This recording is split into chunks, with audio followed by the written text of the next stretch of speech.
Ei pessoal, tudo bem? Eu sou a Annalise Soares e hoje eu vim aqui falar sobre o romance A Livraria Mágica de Paris, da escritora alemã Nina George, que foi publicada no Brasil pela editora Record. Então, vamos comigo para a resenha de hoje. Bem pessoal, então vamos lá falar sobre este romance aqui, né, que é um best-seller mundial, que já vendeu mais de 1 milhão de cópias pelo mundo, isso em 2018 pelo menos, que está escrito aqui na capa desta edição aqui minha, que é da Record, com tradução do Peter Risati. Acho que é isso mesmo o nome do tradutor, isso mesmo. Quando eu comprei este livro, eu comprei pelo título.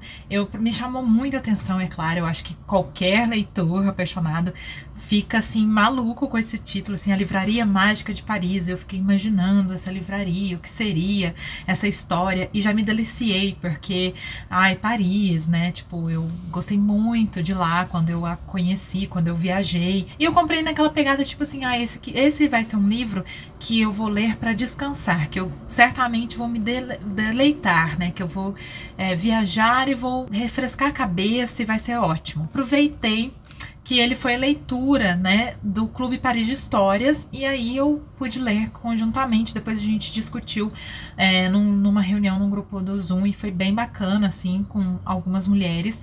Inclusive, a Natália, que é uma das criadoras do Clube Paris de Histórias, que tem um Instagram Paris de História, que mora em Paris, que estuda lá, ela nos contou algo muito curioso, né? Ela não encontrou um livro traduzido para o francês da Nina George. Ela não encontrou esse livro no francês e ela teve que ler no Kindle.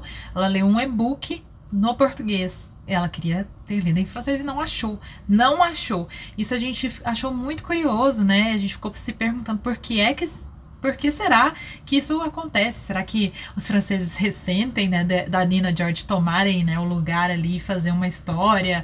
Ou por que será? Porque, como eu também já antecipei, ela é uma autora best-seller, assim, esse livro vendeu muito, né? Então a gente ficou, assim, impressionada de saber essa informação, e hoje eu trago aqui pra vocês. Então, como diz o nome, essa história aqui, que é o do mocinho... Ah, gente, eu não sei francês, né? Eu não vou falar direito aqui, mas vocês me perdoem. Mas é o Monsenhor Perdi.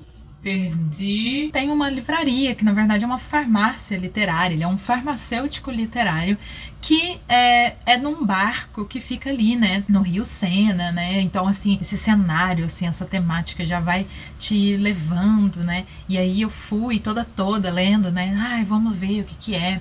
E a ideia que ele tem é de que livros podem curar, que livros podem alcançar, né, a alma da pessoa e inclusive ajudá-la, curá-la de males, né, do coração, do psicológico, da mente. Então ele sempre recomenda um livro para aquele leitor pelas características que ele vê daquele leitor, por aquilo que ele acha que aquele leitor precisa ler naquele momento, inclusive se recusando a vender alguns livros que ele considera que são, entre aspas, errados para aquele leitor ou outro. Então ele é muito ligado a essa ideia de que livros são cura para qualquer mal. Para qualquer mal, exceto o seu. Ele foi abandonado numa noite pela mulher, né, que ele tinha um relacionamento, e era um relacionamento, assim, era um namoro, mas pelo que a gente vai vendo, assim, ao longo do tempo, era um namoro já com uma data de validade, assim. Abandonou ele uma certa noite e deixou apenas uma carta que ele não leu.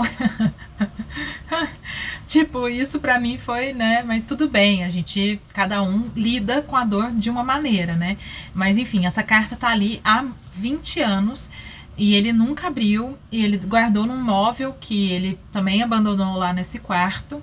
Até que um dia chega uma vizinha nova, né, lá no prédio, e aí a síndica vem falar com ele e tal, e eles ficam assim, ai, temos que ajudar, porque a fulana, que ela namorava, pelo visto, um cara famoso, ou enfim, que todas ali conhecem e tal, e meio que comentam com ele, que seria de muito bom grado eles receberem ela, assim, com muito carinho, porque ela foi traída, e foi uma história assim. Então ela também tá toda dolorida, essa mulher. E aí ele pensa naqueles móveis, em coisas que ele tem ali, que estão guardados nesse lugar que ele nunca mais entrou, depois de 20 anos. Enfim, encontra novamente com aquela carta, porque ele dá um móvel pra mulher e a mulher acha a carta e meio que comenta com ele. Isso muito assim por cima, tá, gente? Eu não vou ficar dando muitos detalhes. Por N motivos ali naquele momento, né, meio que inspirado na dor e na força ao mesmo tempo dessa nova vizinha, e por algum ímpeto que ele tem, ele acaba tendo contato com o conteúdo daquela carta. Percebe que ele fez uma grande bobagem em não abrir aquela carta. Ele percebe que, assim, foi algo que ele devia ter feito, porque ele poderia ter uma chance de perdoá-la e perdoar aquilo que aconteceu, perdoar a sua solidão, enfim, sei lá, tentar entender por que é que ela fez aquilo, ou por que raios que ela tinha ido embora, ou por que é que ele realmente estava sentindo aquela dor. Ele fica com a certeza de que ela voltou para um namorado que ela tinha, nessa época ela estava se relacionando com ele, se achou um grande nada e não abriu a carta. E depois,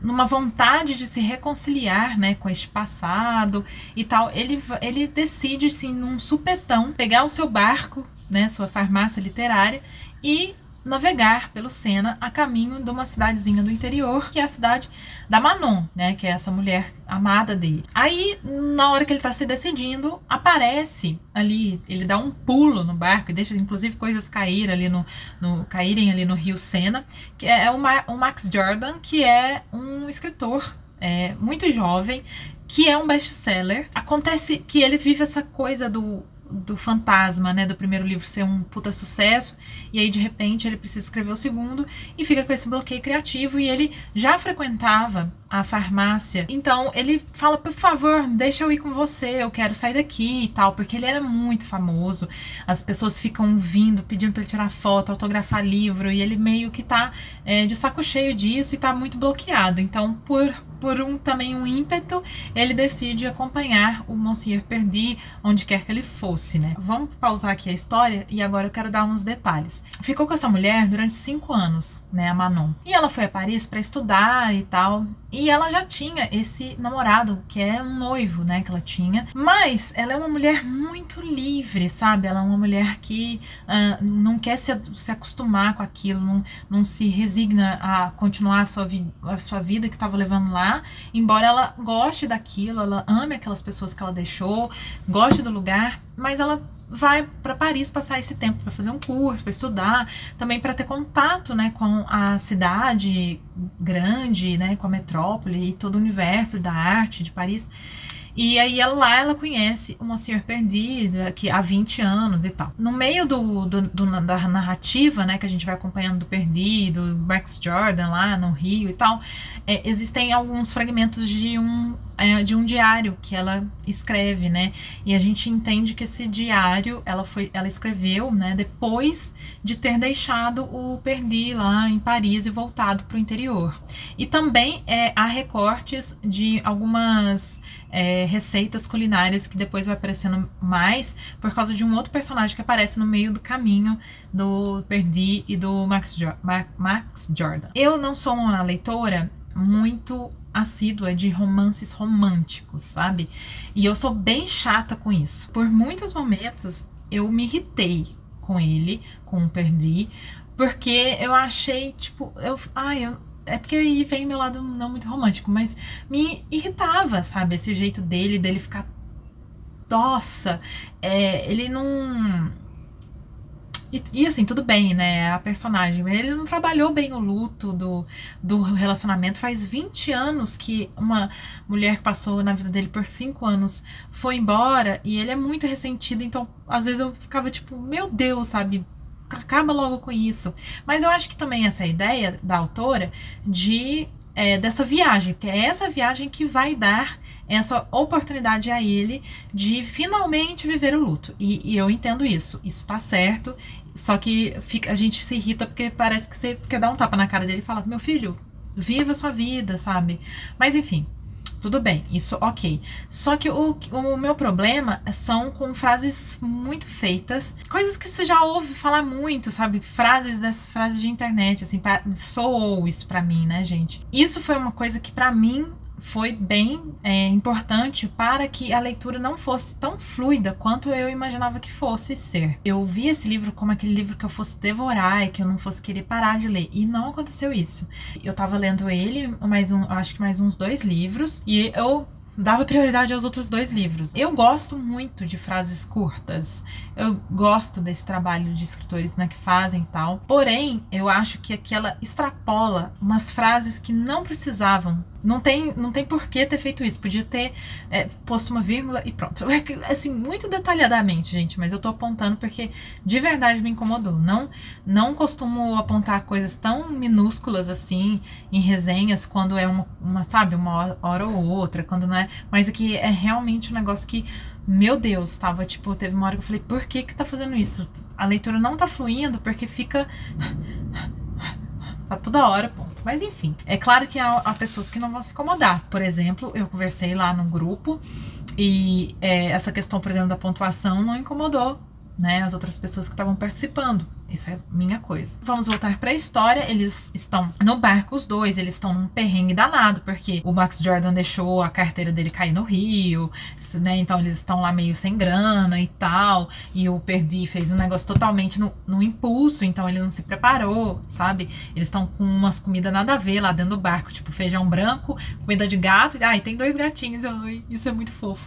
Tem 2 gatinhos, o Kafka e agora eu esqueci o nome do outro, que estão lá com eles. Então, tipo assim, eles estão num puta perrengue e aí só que eles conseguem ir se virando porque eles vão parando nas cidadezinhas e eles conseguem trocar mercadorias pelos livros da farmácia literária, né? Então o Perdi continua nesse trabalho de encontrar pessoas e conseguir indicar as melhores leituras para aquela pessoa naquele momento e conforme o seu perfil e tal. Então, assim, para mim, a melhor parte da leitura são os momentos em que ela descreve essas cidadezinhas. Para mim foi gostoso, sabe? Eu fiquei viajando e esses momentos de pura, sabe, de pura divagação, assim, por estes lugares. E também eu gosto, como eu falei, eu gostei muito das partes em que a gente pode conhecer um pouco da Manon, né, que é essa mulher que não aparece, mas aparece nesses diários, nas memórias, né, do Perdi e das histórias todas que ele tem em torno disso. O relacionamento deles em si, eu achei bem interessante, porque, como eu falei, era uma coisa bem diferente, né, ela foi sincera com ele o tempo todo, então ele sabia que ela já tinha um outro relacionamento, que ela pretendia voltar, né, enfim, pro interior, mas várias coisas que acontecem no meio do caminho, inclusive o Cuneu, que eu agora lembrei o nome, né, que é esse cozinheiro, que eles conhecem num baile ali de tango e tal, e acontece um rolo lá nesse baile de tango, eles têm que sair correndo, fugidos. Eles param em outra cidadezinha e em outras, né, e aí numa delas eles conhecem um escritor famoso, eles vão conhecer uma família que depois dá uma gororoba, uma confusão lá, e eles também tem que sair correndo. Então, assim, as aventuras, né? Tem muita aventura, tem muita descrição gostosa desse sul da França, sabe? Essa viagem que pra mim é o ponto alto do livro e que pra mim foi o melhor, assim. Quando eles chegam lá na região onde a Manon viveu, né? Onde ela nasceu e viveu, ele vai atrás, né? De buscar esse marido dela, né? Esse ex-marido dela, e pra eles terem uma conversa e ele descobrir tudo que envolveu esses 20 anos, né, que ele simplesmente não deu notícias e não foi atrás dela. Acaba que o Max Jordan fica numa cidadezinha e depois ele vai para outra, nessa tentativa de finalmente viver o luto, né, em torno de tudo isso que passou na vida dele e tal. Fazer o que ele devia ter feito há muitos anos, né? Então ele vai para um lugar super bonito, que é ali na beira do mar, e ele fica vivendo ali por alguns meses, pelo que eu entendi. Ele fica vivendo ali meio que se preparando para essa conversa com esse ex dela e se preparando psicologicamente, né, para enfrentar esse fantasma da Manon na sua vida, coisa que ele fugiu nesses anos todos. Como eu falei para vocês, ele teve aquela nova vizinha, lembra que eu comentei? E eles continuam a conversar por cartas, né? Porque antes de embarcar, né, ele janta com ela e fica um clima, né? Eles meio que ficam naquela coisa de um romance tem um clima, eles chegam até a se beijar, mas ele vai embora e, tipo assim, né, ele dá satisfação pra ela, eles continuam a trocar cartas ao longo do caminho dele, né, então ele vai contando pra ela as coisas e tal. E acaba que eles decidem, né, que ela vai pra lá, nesse lugar que ele fica vivendo ali há algum tempo, não sei quanto tempo, e eles se encontram, e ela será um apoio pra ele ir lá, né, falar com eles e blá blá. E, bom, gente, aí eu não vou contar exatamente o que acontece no final. Tem essa conversa com um ex dela, ele descobre tudo que aconteceu com ela. Ela dá um desfecho ali pra história da Manon, coloca uma culpa na Manon que eu não gostei.